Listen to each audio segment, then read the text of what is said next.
प्यारी संगत हरि ओम हरि ओम हरि ओम। मैं दिव्य आत्मा हूँ, मैं दिव्य आत्मा हूँ।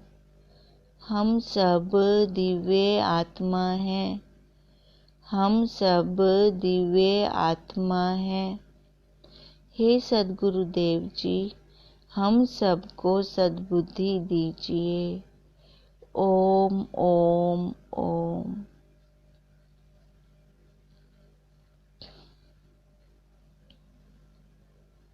श्रीमद् भगवत गीता उपनिषद के पहले अध्याय के पहला श्लोक का हमारा अर्थ चल रहा है।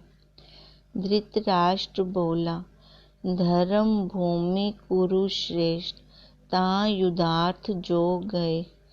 मेरे पुत्र, मेरे पांडु पुत्र, सबों ने कर्म क्या किया।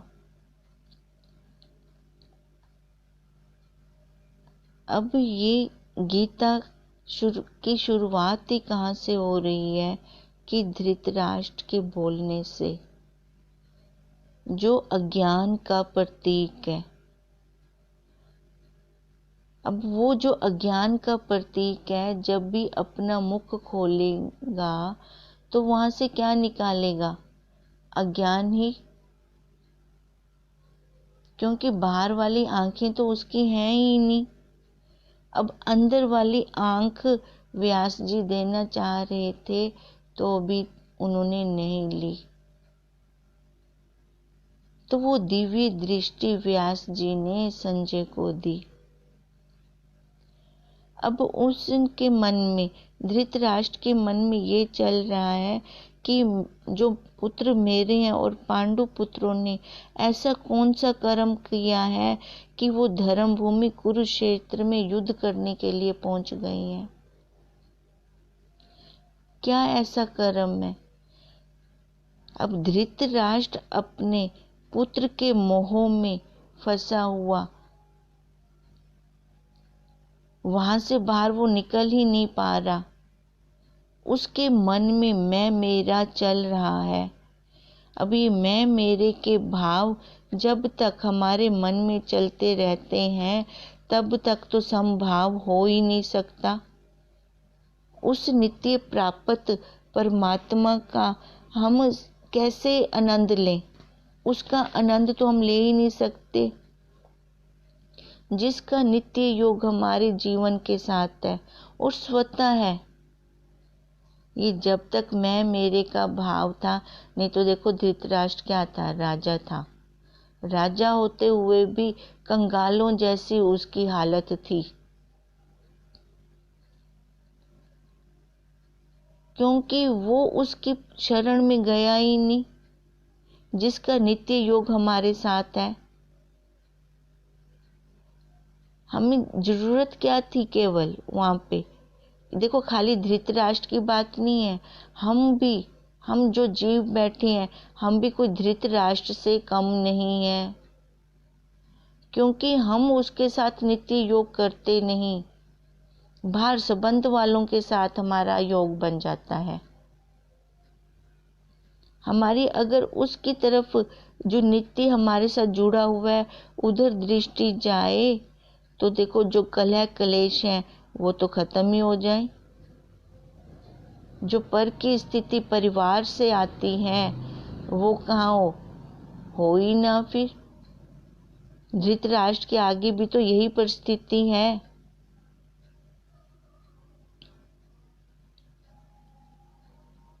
अब भगवान शंकर ने भी अपने सहज स्वरूप को संभाला, उसकी तरफ उन्होंने दृष्टि डाली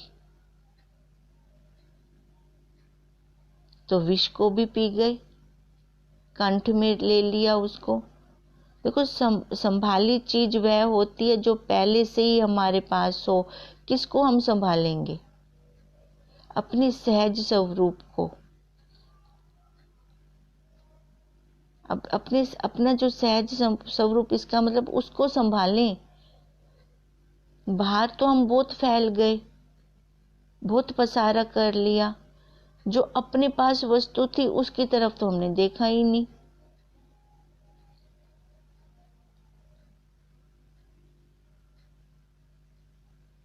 ऐसे ही हमें खाली जो अपने पास वस्तु है खाली दृष्टि डालने की जरूरत है, तो नित्य योग तो हमारा उसके साथ हमेशा है। फिर हमें वो अनुभव भी होने लगता है। पर हमारा नित्य योग कहाँ जा रहा है? संसार की सुख की कामना में, आशा में। तो इन भोगों के कारण हमारी दृष्टि उस नित्य योग पे नहीं जाती।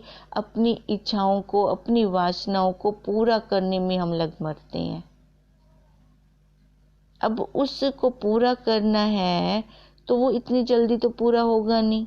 वो मैं मेरा, मेरे बच्चों को सुख प्राप्त हो, मेरे पास सारी सुख सुविधा हो।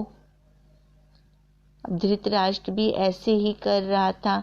हम देखें कहीं हम तो ऐसे नहीं कर रहे, उसके लिए फिर बेईमानी कपट ही क्यों ना करना पड़े, वो भी होगा।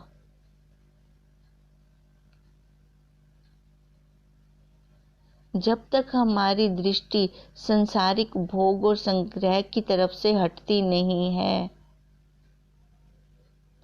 तब तक कोई भी ताकत नहीं है कि मैं अपने स्वरूप को पा सकूं, अपनी ओर, अपने अंदर मुड़ सकूं। पहले वहां से मेरी दृष्टि का हटना बहुत जरूरी है।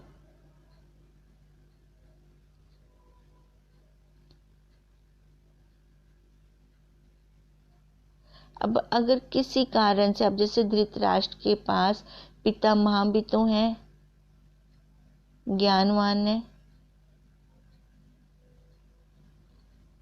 अब कितने उनके साथ बड़े बड़े जो ज्ञान में श्रेष्ठ हैं, सब हैं, पर उनकी दृष्टि फिर भी नहीं जा रही। अगर किसी कारण से, किसी खास बात से उधर दृष्टि मानो हमारी थोड़ी देर के लिए भी चली जाती है, तो वो स्थायी नहीं रहती, टिकती नहीं है। वो उनके संग से आई, उतनी देर के लिए तो निर्मल हो गया मन, फिर जैसे ही वो चले गए तो फिर हमारा मन वैसे हो गया। संग कैसा है? अब दुर्योधन का संग क्या? शुकनी मामा।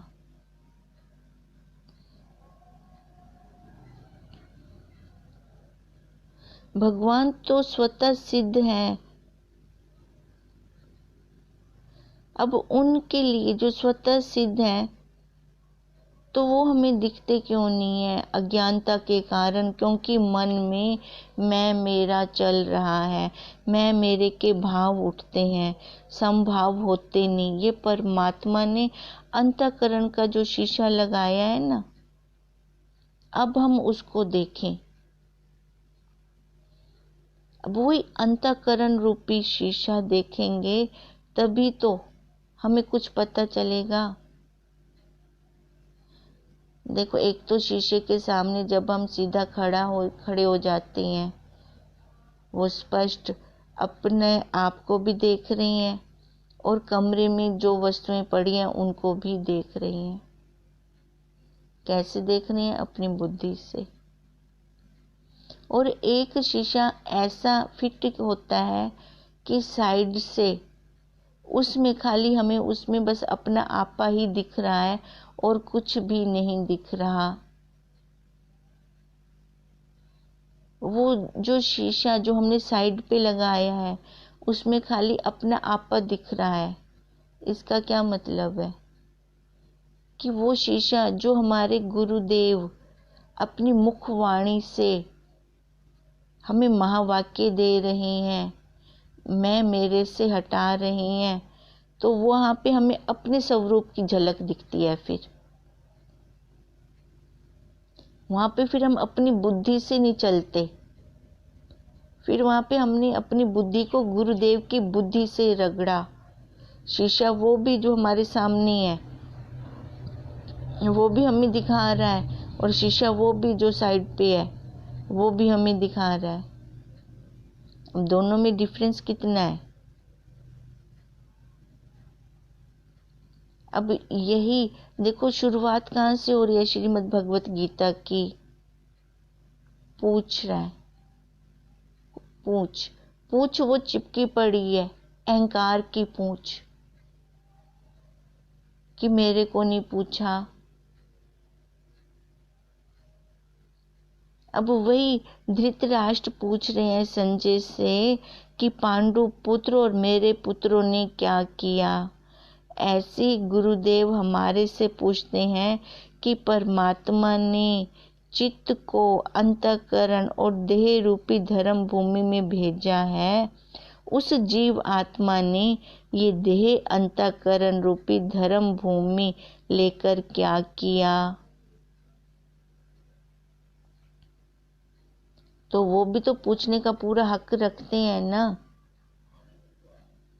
अब ये जीव आत्मा जवाब दे, फिर ये मनुष्य देह लेकर हमने क्या किया है। मैं मेरा वैसे ही फंस मर रही हैं। मैं मेरे की पूर्ति करने के लिए देखो बेईमानी भी कर रही हैं, छल कपट भी कर रही हैं।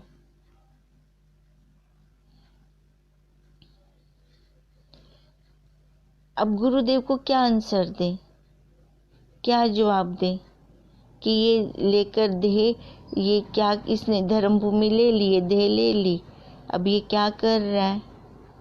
विषयों के बाजार में मैं मेरे में यह आत्मा भटक गई। मैं मेरे में यह जीव खेल रहा है या अंतर्वृत्ति करके अंदर की ओर लौटकर अपने निज स्वरूप में स्थित हुआ है। हम अपने साक्षी आप में अपने नंबर आप लगाएं। क्या कर रहे हैं हम। संसार में तो बहुत चतुर बनते हैं, वो फिर चलता पुर्जा बन जाएगा, चलता ही रहेगा जन्मों जन्मों तक। चतुराई दिखानी है तो इधर दिखाएं कि मेरे गुरुदेव ने साक्षात्कार किया है, तो मैं क्यों पीछे बैठी हूँ। मैं भी तो उनकी शिष्य हूँ।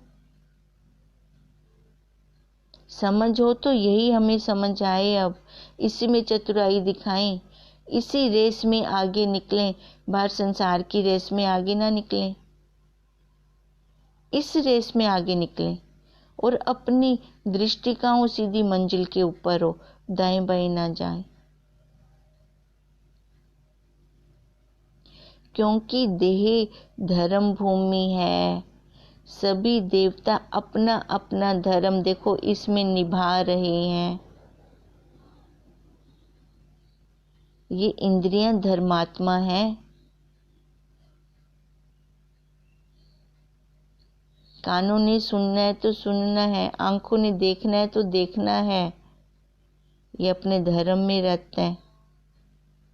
ऐसी प्रत्येक कर्म इंद्रियां, ज्ञान इंद्रियां अपना अपना धर्म निभा रही हैं। कौरव पांडव आज भी हैं हमारी वृत्तियों के रूप में। हम कहीं महाभारत तब हुई थी नहीं, अपने अंदर देखें, रोज महाभारत होती है, डेली नित्य नई महाभारत चल रही है। दैवी वृत्ति पांडव है और आसुरी वृत्ति जो उठती है तो समझे वो कौरव है। दोनों वृत्तियां उठती हैं ना अंदर, दोनों गुणों की वृत्तियां हैं हमारे पास। हमें अपने संस्कारों को बदलना है। जन्मों जन्मों के हमारे संस्कार मैं मेरे वाले चल रहे हैं।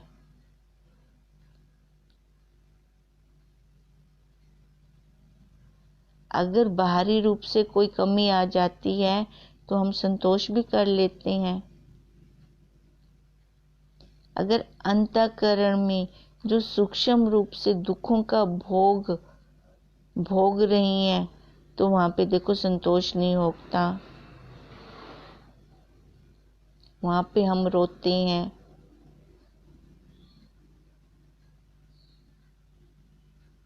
अब ये दुख क्यों बना के बैठे हैं हम। बनाने वाली दुखों की फैक्ट्री तो मैं खुद ही हूं। ये मोह, ये आसक्ति दुख का सबसे बड़ा कारण है।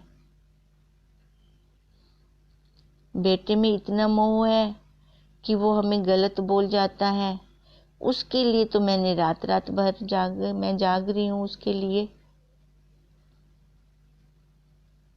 फिर उसने बोला, देखो माँ पूरी बनी बैठी हूँ, तो वो कुछ भी बोलेगा तो दुख लगेगा ही लगेगा इस जीवात्मा को। ये दुख हमने खुद बनाए हैं, फिर दुख भोगते हैं तो हम रोते हैं, क्योंकि वो हमसे फिर सहन नहीं होते।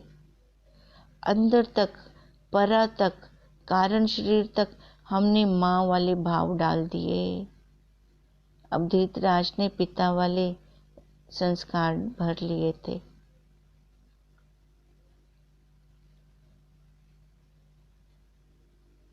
देखो, फिर हम सामने वाले को दोषी ठहराते हैं, उंगली सामने जाती है। उस समय अगर गुरुदेव की दी हुई युक्तियां हम अपना लें कि ये मेरा अपना बीजा हुआ है, अब तो काटना ही पड़ेगा, और साधक सजग हो जाए और अंतःकरण में जो ये मैं मेरे वाले संस्कार हैं उनको खाली करने की कोशिश करे, तो क्या नहीं होंगे? हो जाएंगे। एक बार पुरुषार्थ तो करें। हम तो पुरुषार्थ ही नहीं करना चाहते। हम सबसे सुख सुख सुख ही चाह रहे हैं। सामने वाला भी तो हमसे सुख चाहता होगा, उसकी तरफ तो हमारी दृष्टि नहीं जा रही। एक ही वृक्ष पर दो पक्षी बैठे हैं, एक जीव बनकर भोगता है और दूसरा ईश्वर बनकर देखता है। अगर बनना ही है तो ईश्वर क्यों ना बने, जीव क्यों बने? तभी हम कहते हैं ना, हमारी ये वृत्ति चले बार बार कि मैं ब्रह्म हूं, मैं ब्रह्म हूं, मैं ब्रह्म हूं।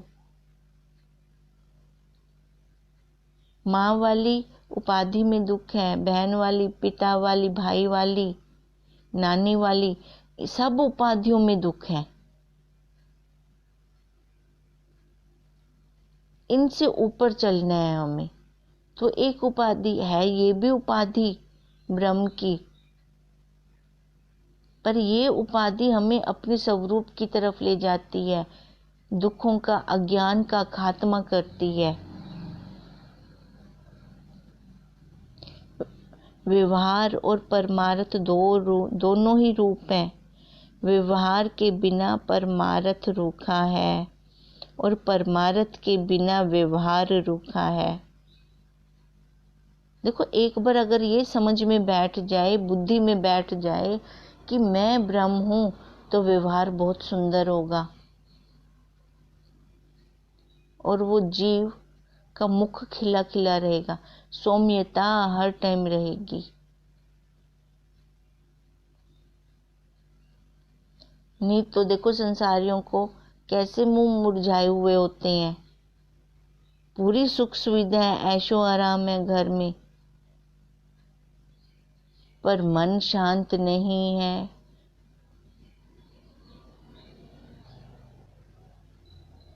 अब देखो, मन शांत नहीं है तो फिर मन शांत ना होने के कारण टेंशन टेंशन टेंशन कितनी बढ़ जाती है।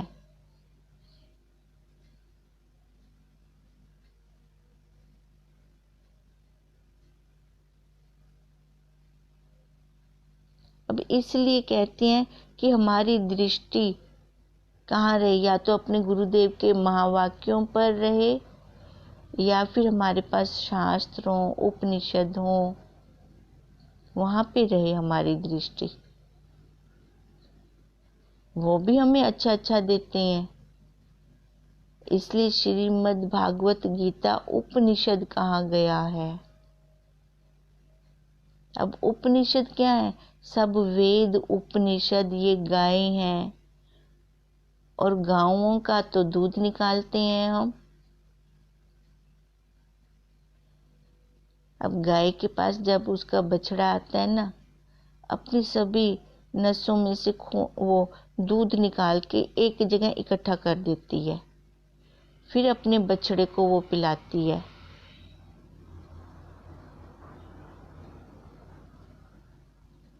अब ऐसे ही श्री कृष्ण जी ने वो ज्ञान पूरा निकाला अपने बछड़े अर्जुन के लिए।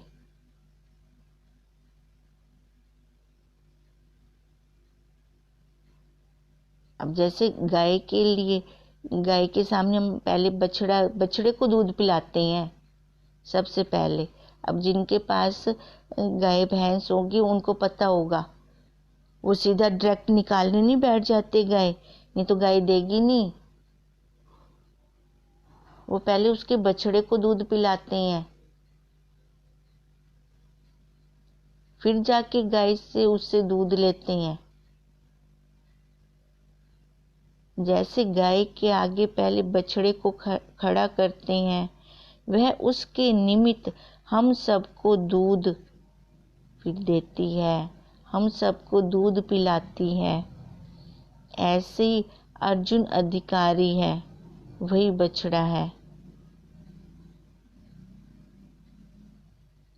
उसके मन में भरम छा गया। अब कृष्ण जी के आगे अधिकारी के रूप में, बछड़े के रूप में कौन आया? अर्जुन, पार्थ।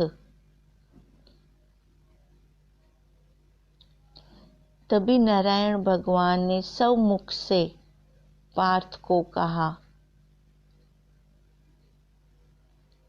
अब अर्जुन के निमित्त हम सारे दूध पी रहे हैं। अब जैसे उसके मन में भरम छा गया था, उसे अपना दोष दिखाई दे गया, इसलिए वह भगवान के चरणों में जाकर अपनी व्यथा बताता।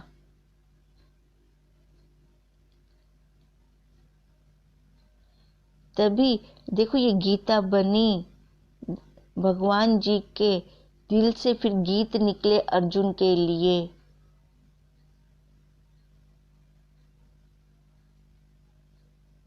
फिर क्या ये गीता बन गई? वही गीत ही गीता के उपदेश हैं। युद्ध में जहाँ चारों ओर योद्धा खड़े हुए हैं, वहां पे देखो ये गीत निकल रहे हैं गीता के। और हम क्या कहते हैं कि एकांत में हम अपनी वृत्ति को अपने गुरुदेव के साथ जोड़ो।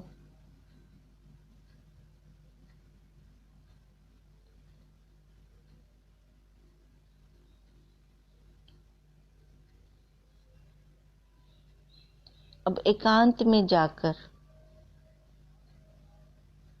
अब कृष्ण जी के दिल से गीत कहाँ निकले? चारों तरफ योद्धा, आगे पीछे योद्धा। हमारे सामने तो कोई 10-20 लोग आ जाते हैं तो कहते हैं हमारी वृत्ति इन्होंने हटा दी। मैं तो बहुत अच्छी जुड़ी पड़ी थी अपने गुरुदेव के महावाक्यों के साथ।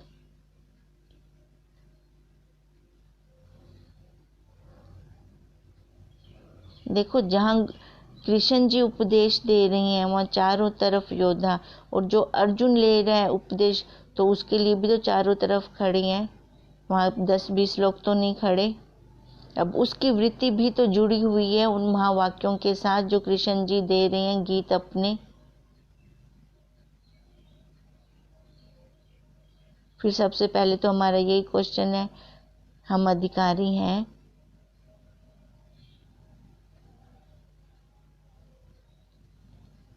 नहीं तो देखो हम सब ने कब से दीक्षा ली हुई है अपने गुरुदेव से। अभी तक तो दुखों की निवृत्ति हो जानी चाहिए थी।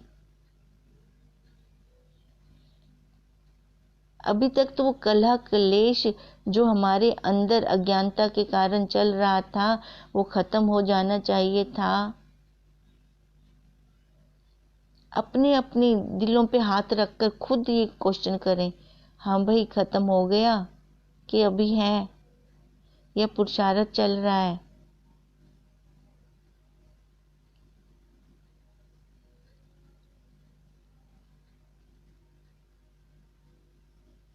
हम तो साधक कहलाने के योग्य भी नहीं हैं।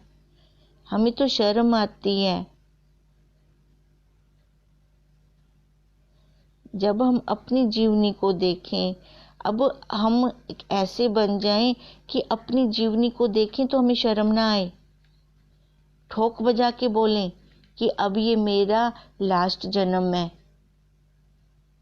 इतनी दृढ़ता के साथ बोलें।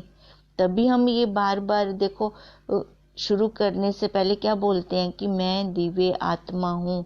आप सब भी तो अपनी, जैसे इसने बोला मैं दिव्य आत्मा हूँ, तो आप बोलोगे तो आप भी अपने आप को ऐसे ही बोलोगे ना कि मैं दिव्य आत्मा हूँ। अब दिव्य आत्मा, अगर हम ये संस्कार सुबह सुबह रोज इसके अंदर डाल रहे हैं तो दिव्य आत्मा गलत काम कैसे कर सकती है। अज्ञान काल में अपनी जीवनी को देख के शर्म आनी चाहिए थी, पर अब नहीं। अब हमारे पास इतना टाइम नहीं है, काल का कोई पता नहीं है कब आके हमें ले जाए, हमारा काम तो हुआ पड़ा हो।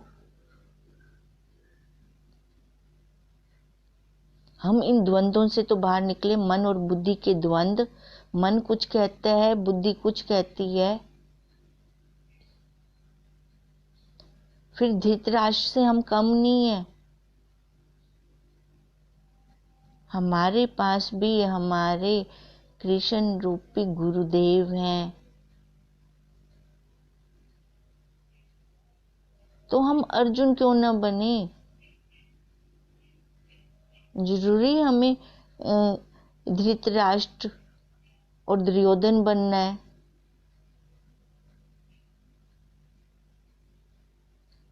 बनना है तो अधिकारी बने। अधिकारी बनकर अपने गुरुदेव के मुख से महावाक्यों को लें।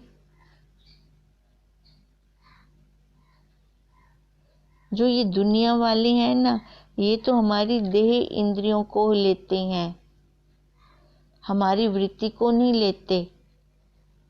वृत्ति तो हम खुद उनको दे रहे हैं घर परिवार में, उनको हमारी काम से मतलब है बस।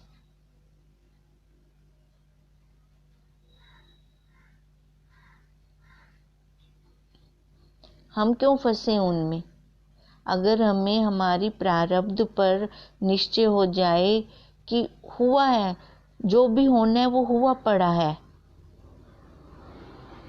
हम अपना श्वास श्वास भूत भविष्य में ना लगाएं। फिर क्यों हम अपना श्वास श्वास भूत भविष्य में लगा रहे हैं? अपनी ब्रह्म विद्या का मनन क्यों ना करें? गुरुदेव के महावाक्यों का मनन क्यों ना करें? आज भी हमारे पास पांडवी और कौरवी दोनों वृत्तियां हैं।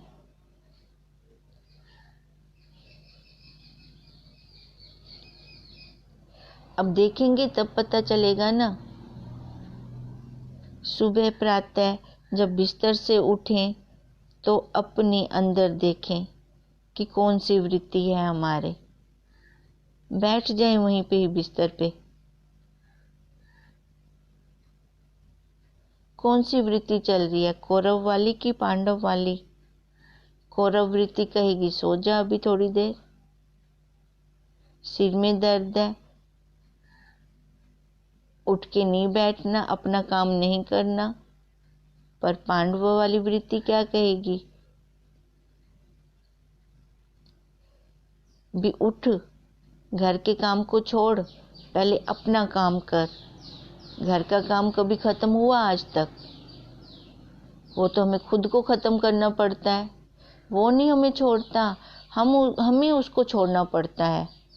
पहले जो जरूरी का काम है हमें वही करना है।